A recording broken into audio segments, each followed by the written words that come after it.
This meeting is being recorded. Hello. All right. I am trying this for like the fourth or fifth time. It took me a while to figure out how to record using the Zoom app and then to navigate all the distractions happening around me, which makes me feel like it's even more confirmation that, I should probably get this started. Um, Welcome back to my YouTube channel. If you are returning, if you are new, my name is Micah. I go by, my YouTube channel is called the Esoteric Nomad, where I essentially had started to feel guided at the end of 2023 to start sharing my truth, sharing my story, as I feel so many people across the world, the United States, in my community, like I'm seeing it on social media. So many people are speaking about sharing their truth, healing aspects and themes related to the throat chakra and also things relating to being seen um, in your truth authentically. And so last year, at the beginning of 2024, I made a video and I started my podcast. I didn't really know what it was. I was just starting off. So last year was sort of a trial and error phase, planning, having fun. But essentially, what it is I've always felt drawn to share my story, my perspective about things that have occurred in my life, things that are occurring in life, different things that I experience, which I will um, explain in a little while. And in hopes that by doing so in an honest and potentially vulnerable way, that will help others with, overcoming that fear or feeling more comfortable with sharing their truth.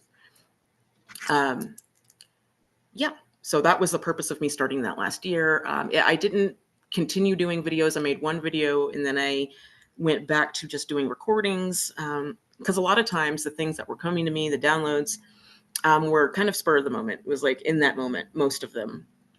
And I wasn't really familiar enough with, video recording software. It's different things that I could do. Um, and I wasn't comfortable with being on video. That was the main component to it. I wasn't fully comfortable. But there were a lot of other little things that I felt, kind of hindered me from recording everything on video that I felt like sharing. But recently this year, I have decided to revamp this whole thing and start off with sharing videos. Let's just keep the videos going and yeah, fuck it all essentially. So let me go ahead and give my disclaimers or like my little speech, whatever. I am myself authentically in whatever sense that means in this moment, at this point in my journey. What that means for me personally is like, yes, I do cuss. I am trying not to cuss as much, only for the reasons of I like to be creative with words. I love the English language. I love linguistics. Um, there's a word for the love of language or the study of language or something like that. I'm not entirely sure what it is off the top of my brain, but I just love words. I love finding great words to describe things. I love to write, so that's important to me, and that's the only reason why I have tried to stop cussing as much as I do, because I feel like cussing is just an easy way to express an emotion. Not that I feel like it's bad or wrong. I feel like with anything, a time and a place, discernment, discretion. I was going to say common sense, but we all know there is no template for common sense. Common sense is subjective. So let's not say common sense. But yeah, that just in the sense of like, yeah, time and a place. But if I do use language, you don't care for it, I apologize. It's going to be me. I'm sorry. I mean, I'm not sorry. It's going to be me. There we go. Um, you don't have to follow me. I don't. I don't really have any preconceived ideas or notions or expectations as to who is going to see this. One thing that I have been working on fully integrating into my knowing, not just a belief, but a knowing, is that whatever I feel drawn to share, whatever my guides give me, I can only control my end of things. Like what other people think, what other people interpret, their perspective is none of my business. Yes, my desire is that some things that I have to say will help other people in some kind of way. I've been through a lot. I have um, been, through so many different major things in my life. I have been homeless. I've struggled with addictions. I have been through relationship dynamics so much, and I have found so much wisdom in those experiences that it is my hope that I can share certain things, and that people who might be navigating the same things will maybe find some hope, or if anything, a fresh perspective. That's really kind of my only desire, is that you come into this with an open mind and a fresh perspective, and that that's it. Beyond that, you don't have to like it. There's a million other people on YouTube, in any platform. You can find someone else. Yeah, I I will probably often disable comments simply for the fact of I there's just always one. There, you know what I mean? It's not like I have an overall general distrust. It's just that I don't like that negative energy, around me in any way. So if people begin, instigating things in comments, being rude and disrespectful in any way, I will disable them. That is not, I feel like it's distracting. It takes away from the message, and it's childish. Not that, childish things are inherently bad, but, just stirring trouble just to cause trouble is childish and pointless to me, and nonsensical. So yes, I do have animals. I apologize if they make noises or anything like that. They love to do this right when I am in the middle of things. It's just the way of it. Yes. So yeah, I started my channel last year, and I made one video. I got the balls at the beginning of the year, as we often do, right? A new year starts. Um, on a calendar, at least the new year started, and I decided, hey, let me go ahead and get my video going. And I had all the gusto and the energy and the enthusiasm behind it. I made a video, put it on my channel. I've had my YouTube account channel for, I think if you look on there, it might say 2013, but I haven't been making videos and putting my message out there that entire time. I just started last year, and I did like generic advertising on social media platforms. I wasn't pushing it like paying for advertising. Lay down. I wasn't doing all of that. I just wanted it to organically take off in a sense. And yeah, so I am starting this year with a different objective, a different goal, of making videos. I have found that through observing other videos that, videos tend to do better for whatever reason. I mean, and honestly, it makes sense to me. I'm thinking, what would I enjoy? I am more apt to watch a video than I am to just listen to someone speak. I do enjoy podcasts and that sort of thing, audiobooks, but I realize not everyone is like that. Not everyone just enjoys um, auditory things without an image. So I'm trying this way. And yeah, we'll see how that goes. So yes, I am myself. I try to be as authentic as possible. As we all know, we will go through many versions of ourselves throughout this lifetime. I do have some talking points I wanted to put in this video, but honestly, I do also want to just let whatever is, whatever my guides are intuitively directing me to do and say, come through. So I might switch gears a lot. I do have a tendency to go on tangents, as I have stated in my other podcasts that you can listen to. Um, it's just sort of like, I feel like when you're channeling information and you have a lot going on, this is essentially what I believe ADHD to be, by the way, side note. I believe it's channeling at such a high speed that it's difficult often to differentiate and pick apart thoughts, and oftentimes you'll just follow the white rabbit. You'll follow the breadcrumbs. That's what I like to say, following the breadcrumbs. So I do have talking points, but I'm just going to be myself, and we're going to see how this goes and see how it, how you guys like it or not. And even if you don't like it, so you find someone else to watch, or don't, whatever. I am just me. I am little old me, and I'm here to be myself, and hopefully that will hopefully that'll help make a difference in someone's life. So if I haven't already stated, because I had tried to start this recording 4 different times and things kept popping up. But if I haven't already stated, my name is Micah. Yes, I have been through a lot, people. If you've been following, or if you go back and follow the previous recordings from last year, you know I have many major themes in my life, and which give me many major talking points, I believe. I was a PK. I'll go ahead and fill in anybody who is unfamiliar with that term. That means preacher's kid. Grew up in the South in Tennessee. Active in the church. Family were preachers, and often toured around to various churches, preaching, sharing messages. So I was in and out of church constantly. Sunday morning, Sunday night, Bible study, revival. New Year's Eve service, Easter Sunday. Any time the church was open, pretty much my family was there, and me and my brother were also required to be there. So there's that. I also, through most of my life, struggled with addiction on some level. It varied, different during different times in my life. There were periods of sobriety, but they usually did not last long. So I have experimented and dealt with many different stages of sobriety my entire lifetime. Let's see, what else? Goodness, y'all, like I've been through a lot. I've been homeless. I have moved around a lot. I have experienced various relationship dynamics. I have been in a relationship where there was physical and verbal abuse. And so I'm familiar with aspects of domestic violence. I am not here to say that my experience was as intense as some of the stories and experiences that I've heard, but I'm not here to compare. For a while, I was one of those it's one of them peoples. I was one of those people who would sort of rate my trauma.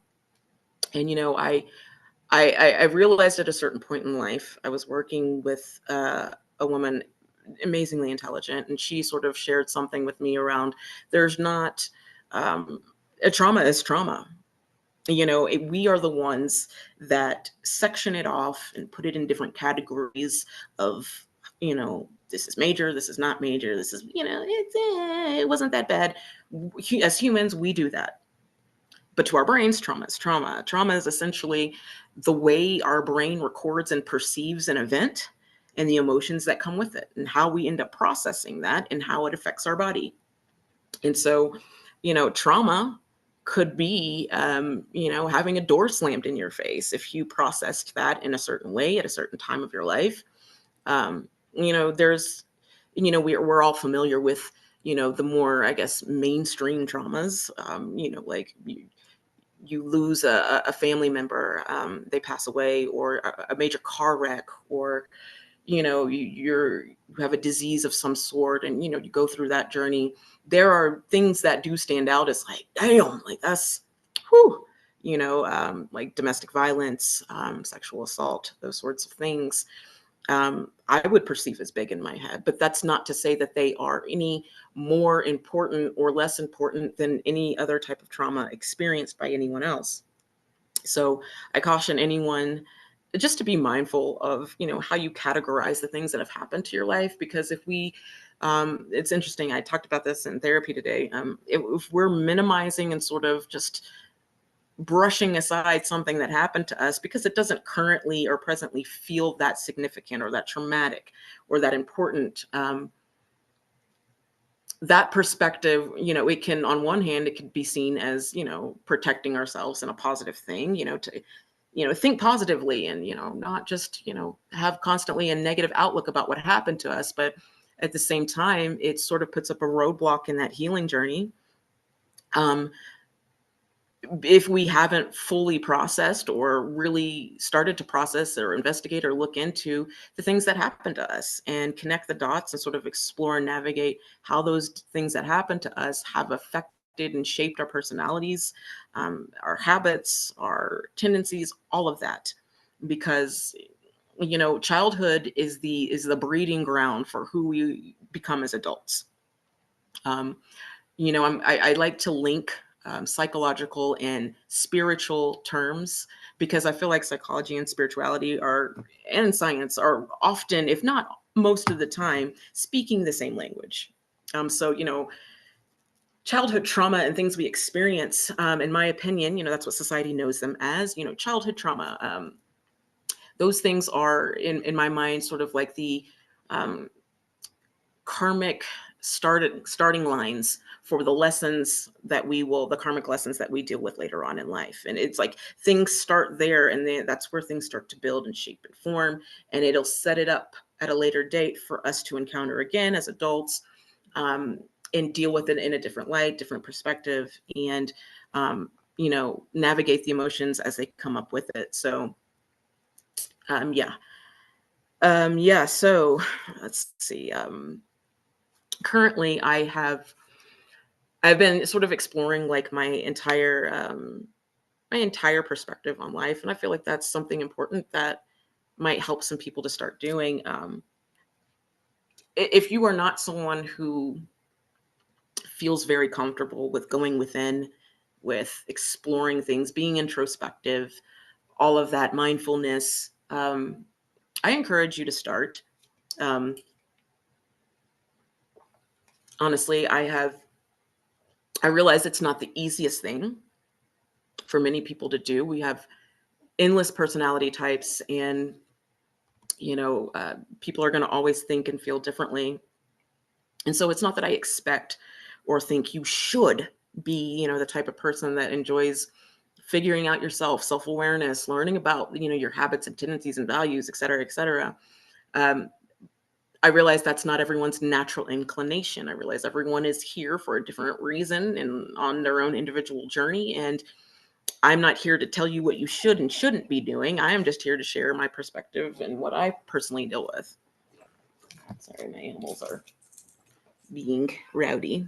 Um, yes. So, let's see. I lost my train of thought. Sorry, guys. Yes, my perspective about life, which has this year, I have decided to start looking, um, to consciously and purposely start looking at my life and my reality through rose tinted glasses, through a more positive perspective, because I'm exploring it right now, mostly to find the reasons why. But I tend to, as I'm sure many of us do, if you've been through a lot in life, and even if you haven't been through a shit ton, I'm sure this is still possible, but especially if you have just encountered hardship after hardship and obstacle after obstacle, and you know, dark night of the soul, and just, things have just been popping off in your life. Um, it is easy to start viewing life as a glass half full type of thing.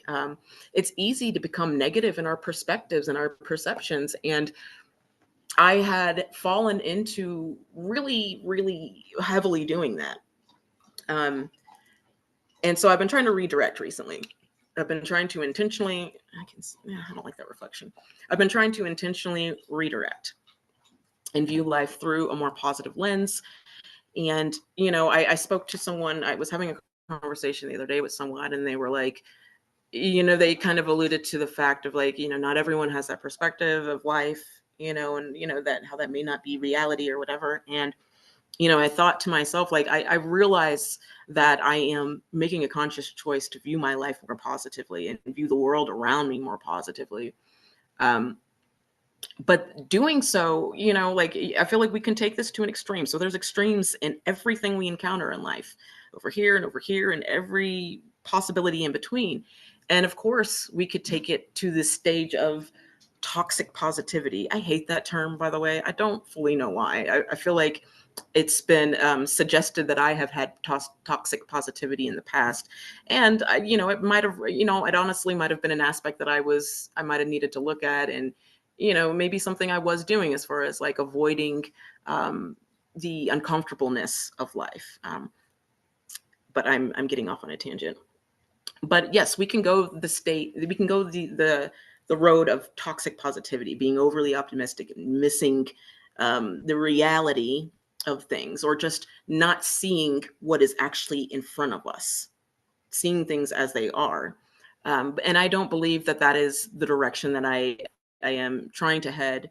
I feel like you can have a positive perspective. You can choose, make a choice to be mindful of your thoughts, to redirect them in a positive fashion, to train your brain to naturally think that way without covering up the the nature of how things truly are, duality, essentially. We have duality on this earth.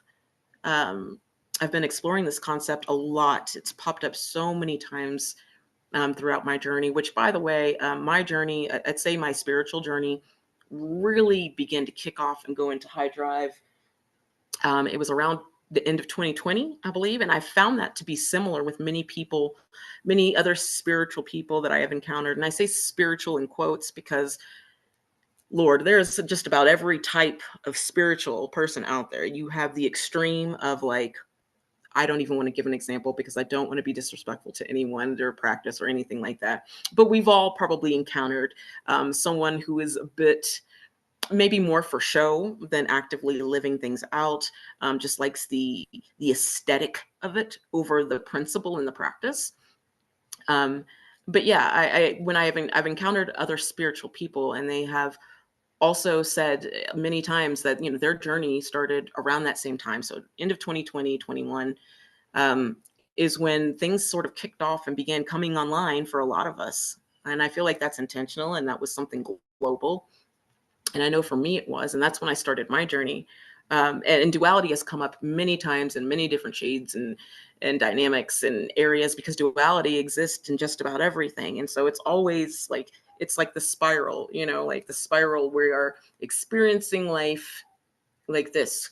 I say like this because we're going through cycles constantly, just like the seasons. We're going to be happy, we're going to be sad, we're going to experience all the emotions. It's going to, it's going to feel like a spiral of events: good times, bad times, stagnant times, bored times, and we're also growing as we are going through these cycles. So it's like a spiral. But then we can go up and we can go down, and up and down is not good or bad. This is, I used to think that way, but I realized over time that it's not actually good or bad necessarily. We are just revisiting other things to gain a new perspective, to get us more healing, to provide more wisdom, to learn different ways of dealing with it, which all of that will help add to our healing journey in general. When you change your perspective and you learn new facets to things that you've already explored, it solidifies like that lesson, and that the essence of what all of you, why you had to go through those things. And it can bring even more perspective. It's like it just shoots off into all these different alleys and avenues of different perspectives that just strengthen and build and grow. And that's what I've found through some of my many experiences. And I've had times where I'm like, I thought I was healed from this, realizing that there is no final state. At least I don't believe. Like I said, my beliefs have shifted and morphed along my journey. But I'd say right now that I don't believe there's a final stage of healing. I feel like we can get to a point where we are handling things in much healthier ways than we used to. But to say that we are healed from it entirely, what does that mean? I'm not entirely sure, because yeah, that's just a very multifaceted topic. But yeah, the spiral. Let's see. Yes, and making this choice to be mindful and purposely view life through a positive lens has been my objective this from January 1st. And I can already hear some people saying, well, like, well, life is shit. I mean, first of all, I choose not to watch the news. I will occasionally, get on like a news page, Google, whatever, to give me the highlights of what's happening, because I want to stay in tune with like major events. I want to know if something is going to be directly affecting me, especially if I need to make a choice and, you know, uh, get prepared. I don't know. You know what I'm saying? I don't want to be entirely ignorant to everything. At the same time, with balance, and not going to extremes, I don't want to be visiting that news page every day. I don't know how people do it. Um, I understand wanting to be in the know, and but why do some people? And I'm not. If you are one of these people, this isn't judgment. This isn't criticism. It's genuine reflection, and I'm wondering, like, what is the desire behind incessantly observing these events and the election and politics and just these things? I genuinely don't know what it can do for someone in a positive sense. I can speak from my perspective and knowing that when I was doing it, it was simply out of curiosity, but then it turned into, oh, well, now I have something to talk about with others. I can strike up a conversation. And, if you strike up a conversation with somebody, especially politically, and they agree with you, well, man, you can just fly off and you just go on a journey of conversation. And, conversation builds connection and you feel good and ideas and feelings and opinions are reinforced. And, it's a communicative thing. It's part of building relationships. I get it. And also, there is the opposite end of those consequences, which is like, what is it doing for our morale, our happiness? What is it doing for all of that? Like overall, what is it doing for our perspective? And I noticed for me, it was making me more depressed. Now, I'm not saying that the news and staying in the know is the source of anybody's depression. I am just saying that it doesn't do well to help it. You know what I mean? Like it's not helping. Um, so yeah, I'd just be mindful of how much you're consuming because it does have an effect. And just because you cannot readily see and hold a tangible effect in your hands does not mean that an effect is not occurring. I realize for many people are still existing in this whole, like when they say 3D, like this, if I can see it, if I can touch it, if I can taste it, if I can feel it, like sense it through my skin and my hands, the senses, then that's what makes it real. And I understand that. That's the tools we were given, and we've worked with them, and they worked great. And also, we are also spiritual beings. We are, in my opinion, this is my perspective. We are spiritual beings within. I'm not going to say we are a spirit in a body because I feel like it could be arguably a body and a spirit. Whatever. We are spiritual beings. Our consciousness, in my opinion, is our soul. That's what makes us us. That's like if we sit here quietly and if I say, let me just pick a word, apple. All right, so I want you to think of the word apple. Don't speak it, just think it. So this is a weird example, by the way. I saw this in a TED talk, I think, but ask yourself, what was that voice? Who is that voice that you're using to think? Um, Thoughts of people. There's many, arguments and things that people can say about it, but it is on my honest belief that that is a definite way to identify the soul. We know as human beings, obviously, that we have emotions, right? We all do. Well, most of us. There are sociopaths, but we have emotions. We experience things internally. We think. Some people don't see things as far as visual images. I understand that, but many of us can visualize things and think things. And I'd be real interested to know how people with that I'm not even going to say it's a disorder, but with the condition of not being able to make a visual and in your mind, like if I say visualize an apple, like if you can't do that, like how do you draw an apple? How do you describe an apple? Is it simply coming from just a knowledge of the last, like, oh, it's round and it's red from the last time I ate it, I believe. How do I'm just curious. It's super fascinating to me. Anyway, I'm starting to get off on a tangent. Yeah, let's see. Yes, choosing to see the world through a positive lens. Yes, and not taking that to the extreme of brushing over all the things that I might really need to pay attention to. So I'm not out here delulu, as we love to say, right? Now this isn't to say that I don't have my moments, because I am an imperfect being. We all are. And so, I'm going to slip into that at times, I'm sure. I think it's about being mindful of it. And if we can train ourselves to just be mindful, that will sort of end up soaking into all of our actions, all of our thoughts, interactions, everything. And so, like, mindfulness, essentially for me, just meaning be the observer in that moment, be observe in that moment. And you guys will have to excuse me. I have a kitten. Well, she's not really a kitten anymore. She's growing into a woman, and I have not gotten her fixed yet. I am going to get her fixed soon. It's just been some time, and I've been working on finding ways to get her to the vet. So if you hear her in the background, I apologize. It probably won't last long. Um, but anyway, I think I lost my train of thought. Yes, are viewing the world delusional. Yeah, so don't become delusional. Mindfulness, that's what I was basically talking about. Yeah, just being the observer in every moment. So when you're talking to someone, and I'm not saying you have to do this or you should, I am just saying this is what I am only speaking from my perspective at all times.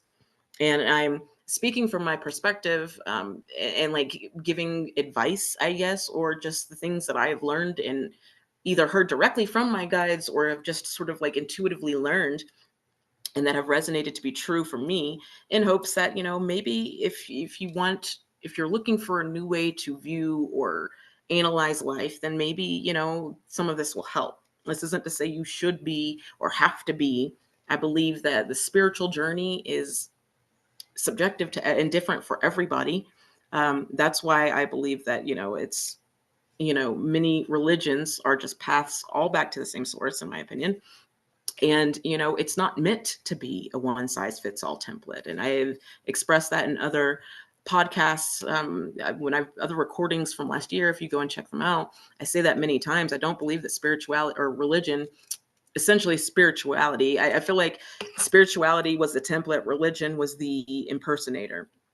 So we have all these spirituality. I feel like it's just the nature of our journey here on earth and the things that we're learning and growing, and the search and the process of growth and evolution. And some of us are more aware and more active participants in that journey than others.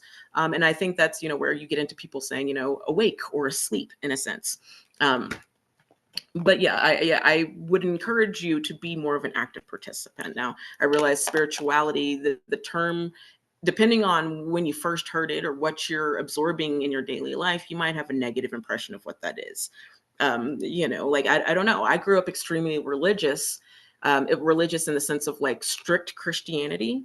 Like the Bible is the word, and it doesn't vary from that. It's not metaphorical. It was literal, and hellfire and brimstone, and very much just like repent now, like you're going to hell. Like I grew up in the South, so it was, as you can imagine, and some of the stereotypes are correct. Things were intense and like in churches. I didn't really grow up within a specific denomination necessarily that I was aware of, but I do know that from what I absorbed and saw around me, it was very strict. It was very by the book, a book that was man-made, mind you, man-written, from man's perspective.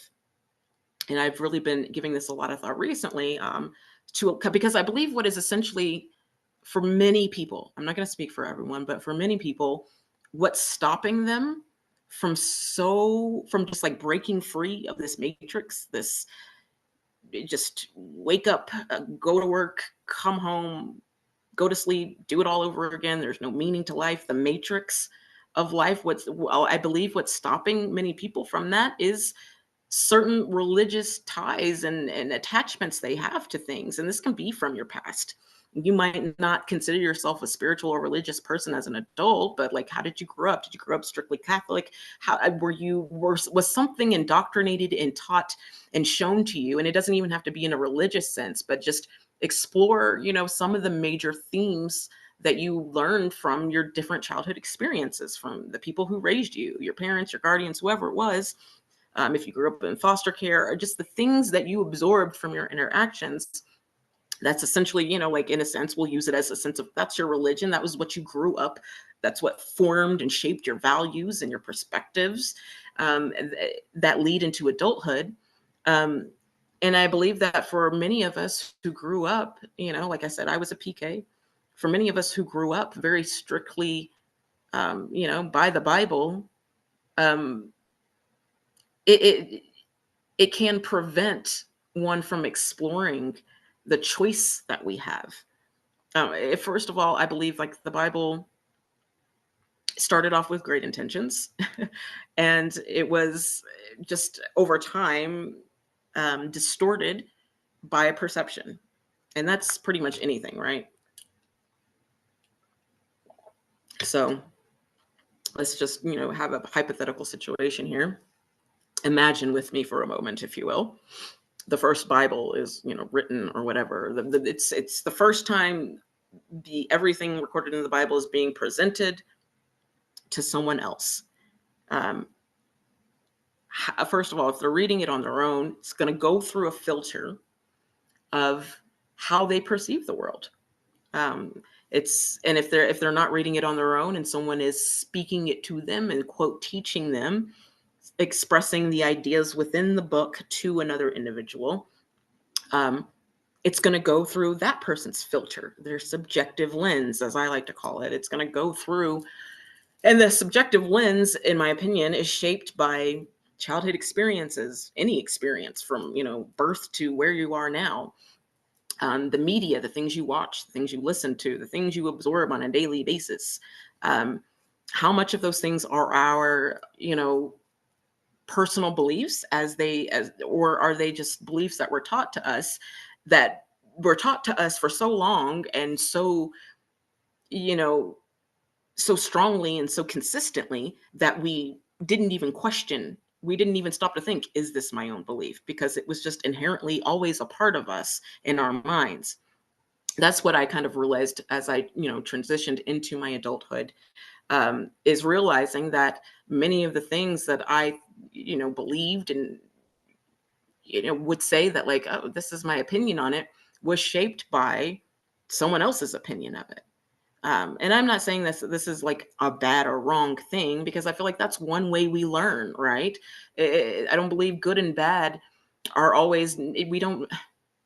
Recently, I've been exploring the concept of dissolving the words good and bad from my life, just how I view them, my perspective, and to stop categorizing things as good or bad. And because the good in my mind is good because it feels good, usually happy, it usually is it shows up in a tangible way, like, say you get a bonus at work, or you win a prize. Those things are happy, they're rewarding, good. But our idea of good is shaped by the things that we learned from others throughout our lives, environments. We've learned what good is and what bad is in different ways. You can see this in a very weird, probably rudimentary example of this is like giving the middle finger.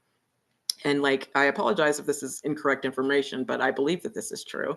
Or we can think of another example based off of what I'm about to say. But like, certain gestures and motions that we have in the United States have opposite meanings in other countries.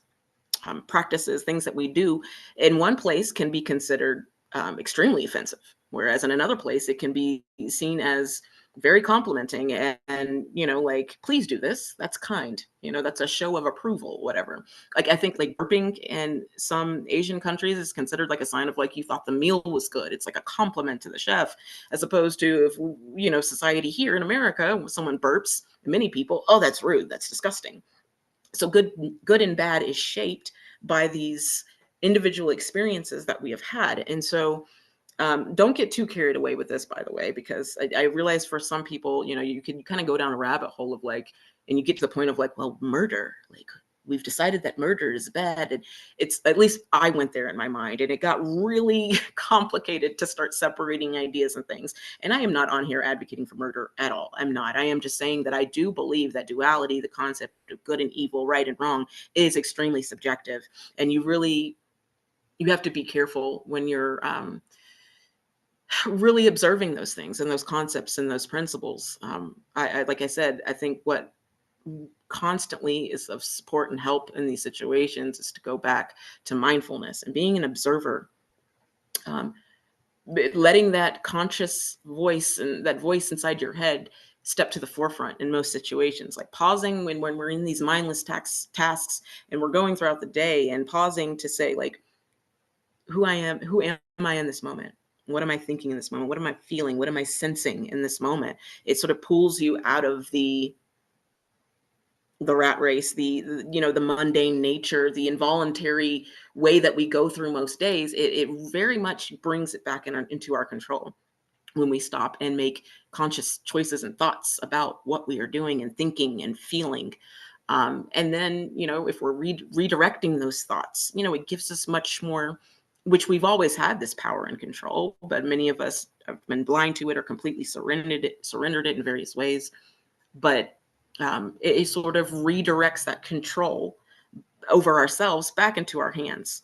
Um, and I believe that's really all the control that we really have. We have influence. We can suggest things. But how something is perceived essentially is going to be up to the beholder, the person who is listening. That can be like reality is subjective, and like I said, I'm pausing and I'm stuttering a little bit because my mind is kind of just like it's starting to do that thing where I believe that it's just like certain downloads of thought, and this is why I write a lot. It's like they start just pouring in, and I'm like, ooh, that rabbit hole. Ooh, I could say that. I don't know if I can share everything that I'm sharing at once. This would be a very confusing video, I feel like, for some people, unless you're like me. And I wouldn't say that I have ADD. I don't know. I feel like ADD is a very mainstream term, or it's becoming mainstream in society, unfortunately. And I say unfortunately only for the reason of I feel like people are very attached to labels. I don't know if it's this younger generation. Honestly, I was growing up. I think during certain times in our life, especially, we're very focused on identifying ourselves. And we try to do this and solidify it in a term. We are trying to cram our multidimensionality, all these multifaceted, all these just varying shades, and just the infinite nature of being a human being, a soul being in a human body. We're trying to cram all of that into one word. And yeah, it might stick with you and it might work and you might like that word for a period of time. But as you'll realize, as most people do, is that this word doesn't really apply right here. This word doesn't really apply in this situation. Oh no. So I'm no longer this word. So let me find another word so I can attach myself to that. And like I said, this is in no way, I am not shaming or criticizing or judging anybody who is fond of labels. I feel like that's one way we identify who we are. That's how we're figuring it out. That's how we're sorting through things. The process is necessary. I'm here for it. I am just saying again that we have to be mindful of the extremes of these habits and these actions. Like, am I over identifying? Am I falling into sorry, y'all. Am I falling into an imbalance where I'm like, I'm so focused on these words that I'm forgetting to just be, like and I'll give a quick example, and I'm sure this might help for many people.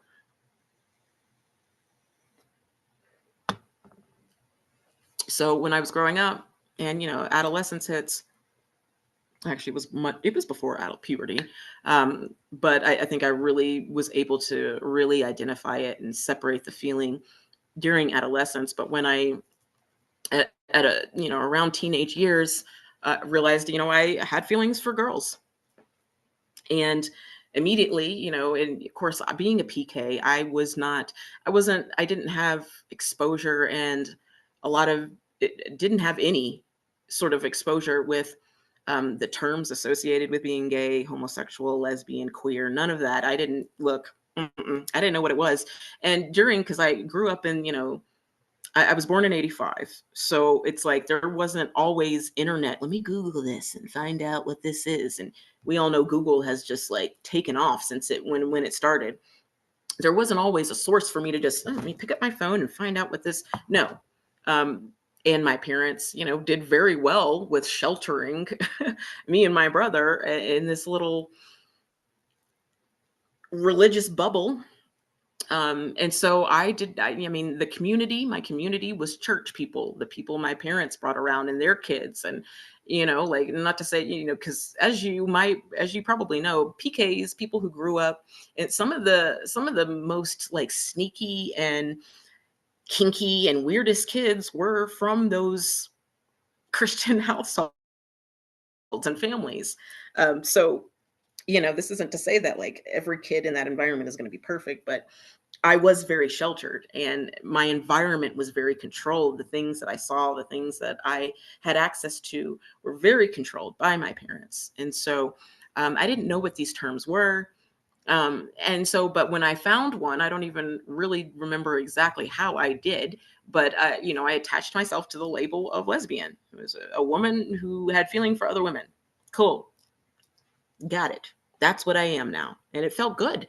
As a kid, and then you can find other people who, identify with this word and check that box and, high five. We're both, whatever. It's fine. As you grow though and you evolve, because we all will, and I'm not saying everyone is going to experience what I am describing.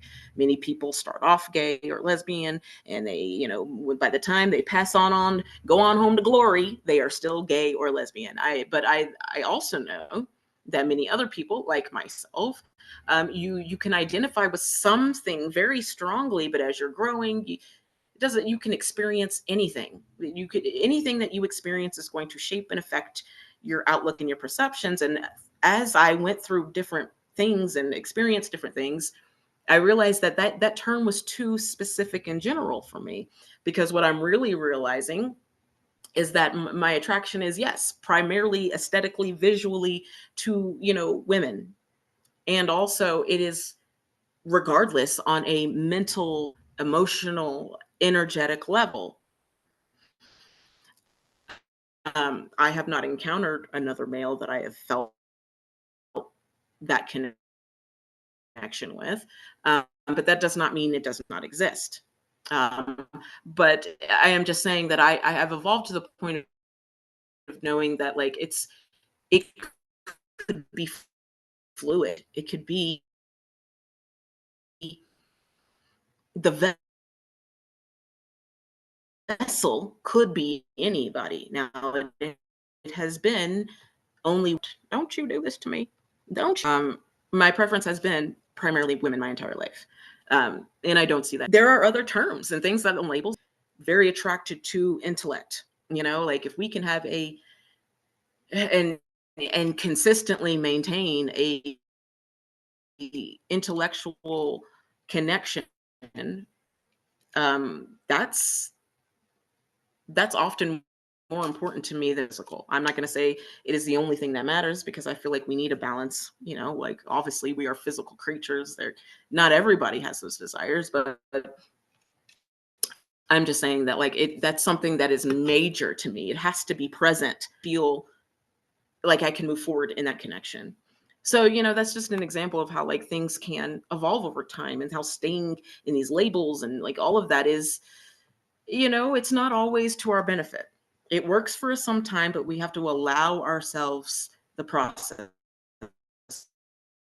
of growth. And this is something else recently that have, um, I had a conversation with someone about, was that, allowing myself has been the theme this past year. It's for a little while now, allowing others to grow and evolve and to have this human soul experience from start to finish, allowing that to happen. And what that means, and you might think, well, we're doing that. People are living their own lives. So we're allowing, what I mean by that is the acceptance of the, and that is that, like, it starts off there, goes through a process of metamorphosis. I'm not going to here to explain the whole process, but in that, if we're going to we could separate any different second and moment in that process and look at it, and if we're focused on it, we might think, well, that's not, I don't like that, that doesn't work for me, that's boring, that's nothing, that doesn't mean much, whatever. We might have an opinion or a feeling behind it, but as it's all different fragmented parts of a whole. And then that with our human nature is like, I can look at my own life. When I was in active addiction and not at my best level, I had stolen things that weren't mine to pawn to get money for drugs. I lied to people. I was shady. I was misleading. I was fortunate to never go to jail for anything, but still, I mean, in the end, when you're in that process, for many people, and for myself, all I was focused on was that reward, that dopamine reward, the release, the the the high.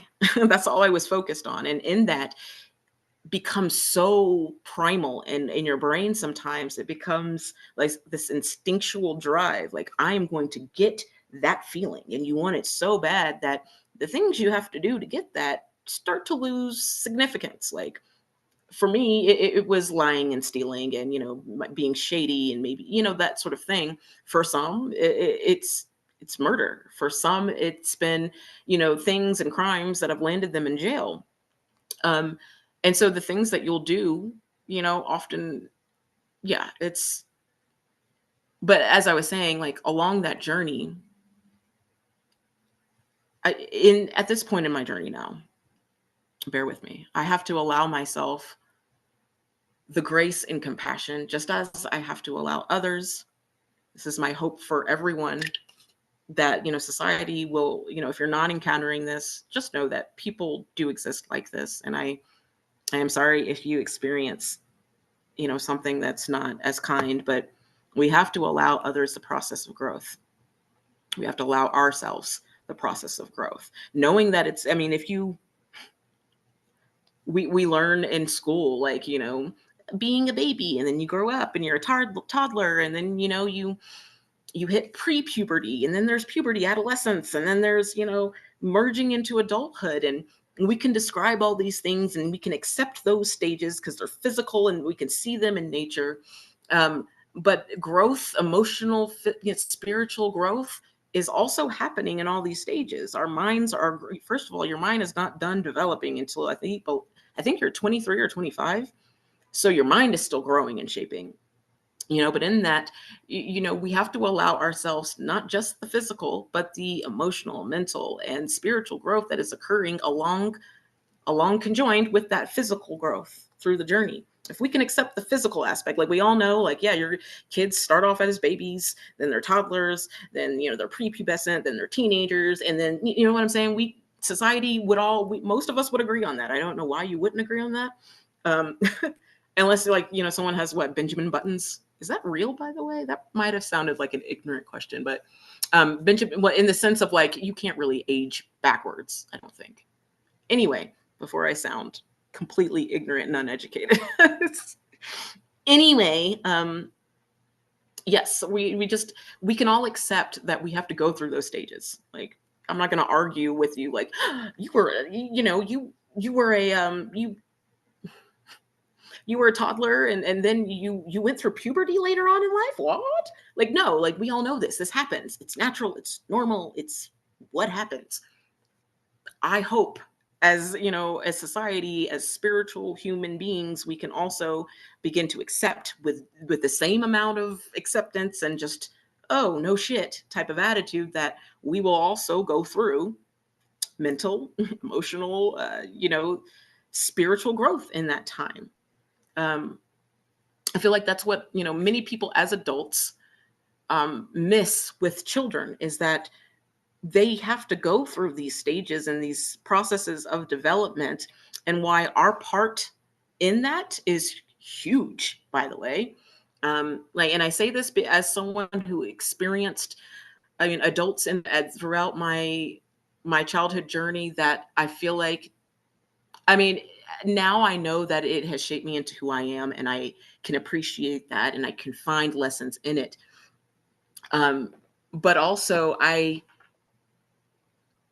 also know I went through very real pain and struggles, and that lots of children do, who don't have a strong and solid support system, who don't have adults who are, and I'm not even going to say like these adults are just stupid or just incompetent, because we're all just products of the things that we've learned and absorbed in our lives. And if you haven't learned it, if you haven't observed it, and like no one's ever taught you, This was also something that was explained to me by a woman I used to work with. And if you're watching this, you know who you are. Thank you for this. If you weren't taught it, be gentle with yourself. You weren't taught it. Just like there are, this is going to be another weird example, but like, I don't know, there's been adults that don't know how to ride bikes and, might have some embarrassment and some, some shame or whatever, may not want to admit to that. But it's like, well, why, if you, as a person who sees that, sure, it'd be easy to tease. Like you in your big ass grown self don't know how to ride a bike. Sure, we could poke fun. But like, what are the reasonings behind that? What if that person, grew up, they were never in a household or whatever where someone could afford giving them a bike? They never encountered a bike. What if they were so focused on survival, not getting beat, whatever it is, in and out of foster care? I mean, you name it. What if life was just lifing to the extent that they did not encounter? Oh shit! What did I just do? Is this still recording? Okay, I touched something. It's fine. What if they did not encounter the opportunity to learn how to ride a bike?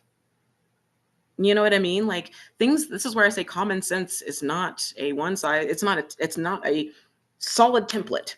Common sense is subjective. Our opinions and experiences are subjective, and that means separate from other people. They're going to vary, they're going to be different. Sure, they might match up at certain times and moments, but then it's going to fragment off into a million other directions. And so, yeah, we have to allow ourselves to grow. And like I was saying with children, as adults, as guardians, as just parental, and you might think, well, if you don't have kids, like I don't have children, well, you don't have to worry about it then. No, if you're ever around a child, they are watching you. I promise you they're watching you. I can speak from my personal experience because I remember being a kid and I was one of them kids that would be, like looking and watching, always people watching, always deducting and analyzing adult behavior, and that's why, as a lot of children, they think, oh, I can't wait to be grown because as an adults, we get to make our own choices. Children often don't. But yes, just being mindful of how we are conducting ourselves because, and I'm not saying like become hyper focused on this in the sense, where you're not living your own life, but just being mindful again, like you are being perceived, you are. And that's not the most important thing. We shouldn't just be only focused about how children or anybody else is perceiving us. I'm just saying that it is with children. I believe that if you are around them, like you do have a certain responsibility to be mindful of how you are being perceived and the influence that you could be having. That's the other thing. We may not know the exact influence that we're having. We can deduct and reason and take away an idea of what we think of how we think they're interpreting a situation. But just like in our adult interactions, if we are not having those conversations with our kids, our nieces, our nephews, whatever, and asking them how they feel about certain things, then I wouldn't, put all your money in assuming that it's a certain impression that you have in mind. And this is important to me because you could be missing a moment where this child really could use some guidance and some direction if you think, oh, well, they're perceiving it like this, so I don't need to, they're fine. That's many kids are, dealing with a world of emotions that they don't express, for one, because the adults aren't, we may not think they need space to express it. But just as you, as an adult, we all need those times and moments and outlets to express our emotions. Children do even more so because they are adults in training, and they don't understand a lot more than we do. And I'm not saying as adults we're superior, because I promise you, as adults, we are just children in adult physical bodies with adult tangible ages, able to drive cars and drink alcohol, but we are children beneath that still. We are the products of our childhood. That's why they say our inner child, because everything that we are now was shaped by our childhood. So yeah, I have had the opportunity and the blessing and the privilege of being around children in a role where I took it upon myself, and I found that it was important to, be, I guess, a role model or be conscious of how I am affecting them. And I'm not saying I did this flawlessly, because I did not. Just as I stated a little while ago, that, we are, as adults, we are products of our own environment. And what I observed and learned as a child growing up was very strict, was very critical, was very almost like military style. It was very like, do as you're told, stay in a child's place, don't talk back, repress your anger, fix your face, watch your tone. Which, yes, I believe watch your tone is important. But, like, especially in minority households, like, you couldn't hardly roll your eyes, let alone our parents weren't asking us, honey, how do you feel? And I think that's why a lot of us now, we kind of at times joke and kind of poke fun at gentle parenting.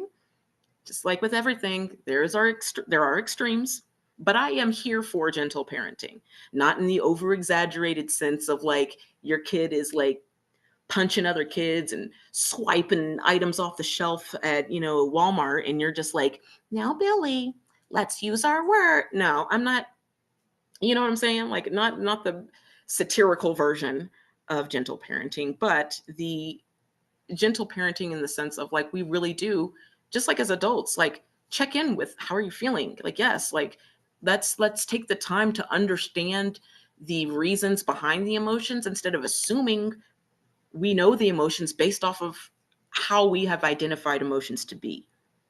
Like, and this is so important as adults too. I also realized that many expressions and emotions aren't always linked to the things that we think they are.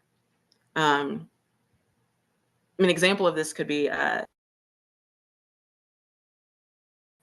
I wasn't really like, I got along with everybody, but during that age, especially middle school and high school, it's all about fitting in and popular and this and that, at least in many schools. And kids are basing that off of material, or like, you're a good person. That's what's important. I am, I,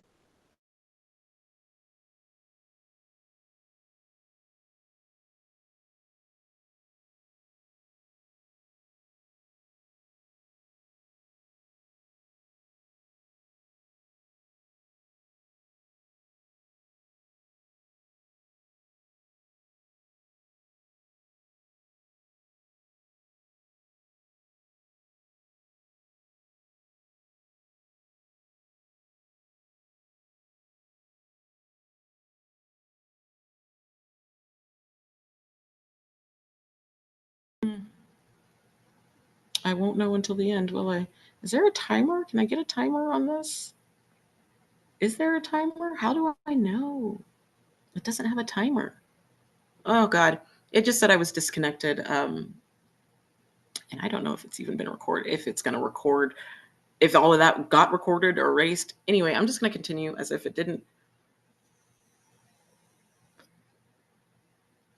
Man, I've been talking for a while, like close to an hour. I really hope that that little glitch didn't start all over. It should have saved it. It should have saved it. We're going to think positive, right? I was talking about, like kids and our perception. And like, yeah, when I was in school, where was I going with that? I was saying that like, I was more of a loner. I don't know what I was really, see, it can be so quickly just poof, gone. Maybe, I can wrap it up now then. Maybe that's like a sign, like, okay, like the train of thought, let's reel it in, because I do have a very sporadic flow of consciousness. I really hope this has been recording the whole time. Anyway, yeah. How do I want to summarize this? It's not live, but this is raw and unfiltered, people. This is who I am. I feel like I've been prompted to just be on video for a minute, and so here I am. Take it or leave it. How can I start to summarize this? There was so much that I was sort of talking about. I was kind of just going with the flow of things, as I like to. I'm not going to get into that topic. I'll use that in the next video, because that's super complex for me to summarize. Same with that one. All right. Well, let's just start to summarize what I've talked about. Duality, essentially, being mindful, not going to the extremes. Now, this isn't saying that, like, if you are like myself and have or tend to experience life balls to the wall or nothing at all, not to say that this is wrong. It often feels uncomfortable and it often presents itself as problematic in the things that might take place and the emotions that I feel, but it's all a learning process. If we can find the silver lining, and this kind of touches back to the whole like choosing to see the world in my life and my reality in a more positive sense. If we could find the silver lining in a lesson in something that, because we're always evolving and growing, and that's the purpose, and that's good, and that's what we're here to do. If we can find how, like the meaning in any situation, it kind of loses its power as bad, and it kind of just makes everything good. Because of every situation, like you could take, oh, you were in a car crash and you lost function of your legs. Well, I realize that's horrible and I don't wish that on anyone. I wouldn't want to experience that. But one could say that, if they were confined to a wheelchair, that gave them time finally to slow down in life and be more present and to become comfortable with, asking for help from others and not, being hyper independent and this and that. There's lessons and things and beauty we can take away from everything. We have that power as soul human beings over our lives, over our lives. Um, God, I really pray that society is, I realize the media isn't necessarily portraying it, in real time to how it's occurring, because the media wants to show us what they want to show us to keep us in a state of fear. Um, I'll probably go down that rabbit hole in another video. If you know, you know. Also, feel free to, email me. Like, I also got my blog going, so I want to start having conversations with people everywhere. I love talking about this human experience, everything related to it, um, all of it. So yes, and I can do so respectfully. If you think differently than I do, great. Maybe I can learn something from you. Maybe you can learn something from me. I love gaining new perspectives, all of that. I believe in being respectful at all times. I will not tolerate being someone acting demeaning or rude or disrespectful to me. That's what disrespect means to me. I realize disrespect is a very subjective term also. But for me, that's, attacking my personal beliefs or putting projecting shame or anything, your fear towards how I feel, or projecting and this sort of thing. No, I'm here I can have conversations, we can share ideas, but I'm not here to tell you what you should be doing. I am not here to tell you that what you're doing is wrong. I am here to just share my perspective and explain the things that I've learned through my experiences, which might be similar to yours, and maybe it'll help. Or maybe you just listened to me talk for a while and you weren't doom scrolling. So, maybe you're doing something a little bit more enriching with your mind. I don't Anything can happen. But I appreciate anyone who has stuck around this long. Like I said, I'm going to be experimenting with the length of these videos, and also I tend to talk. I love once I get in that flow. Don't I know, like, look, you know how like you'll see those things on social media, like, I know a buffet hate to see me coming.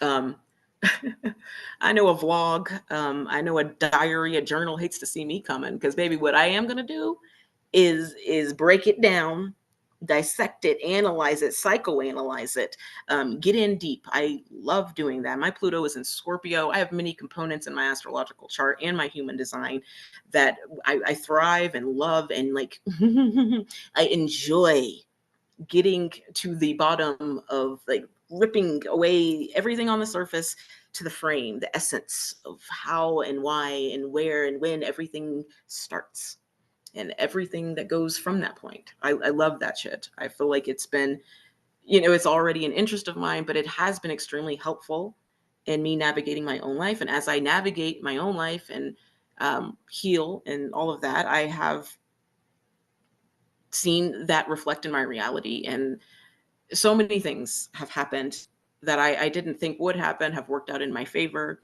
are shaping themselves to work out in my favor as we speak. It's been a beautiful process. So I appreciate if you stuck around this entire time. Like I said, I don't, I hope this is recording. I'm about to find out, y'all.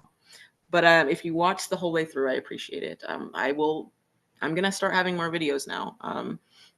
That is my goal. I don't know how frequent that will be, but I will have more videos when I'm going to talk. And yeah, like I said, I, yeah, I appreciate anyone who has watched or listened to anything I put out last year. If you stuck around through this whole video, um, this is what I feel like I am meant to do on some level. I am trying to have a loose or a flexible idea of what my guides are wanting me to do. I believe my purpose, as everyone else, is going to be multifaceted in nature. It's going to have many different parts and types, and it's not going to stay fixed, because as human beings and soul beings, we aren't fixed. We are evolving. And so I don't believe that my purpose is going to stay just in one thing. I feel like it's going to be many things, and this is a part of it. Me sharing my story is a part of it. I would love to hear anyone's story. I would love to hear what you took away from this. If there was anything that resonated with you in a special way. Um, yeah, this is what I'm here to do. I'm here to be myself. I am 39 years old. I am multiracial. I say queer. I like what I like, y'all. And that's okay. And you can like what you like, and that's okay. Um, I, you know, I call myself a creative, so I love music, art, anything where you get to use your imagination and bring it to life. I love inventing things. I love, like I said, writing, forming stories, speaking to other people, finding the perfect words to compose thoughts. I love it all like that. So if you are similar in any of those ways, I would love to hear your story, and stay in touch, subscribe to the other videos. I very much want to be an active participant with the people that are resonating with these videos and with the podcasts. And, because this is Soul Fam, this is tribe, this is how we connect. I realize I'm not going to, first of all, I have to leave my apartment more, but I realize I'm not going to find this necessarily in my own community so much as it might be everywhere. So, and maybe a lot of people that I'll find, maybe you are here where I am at, which is Denver, by the way. But yeah, I will go ahead and wrap it up now, guys. Whew, yeah. Thanks, guys. Peace.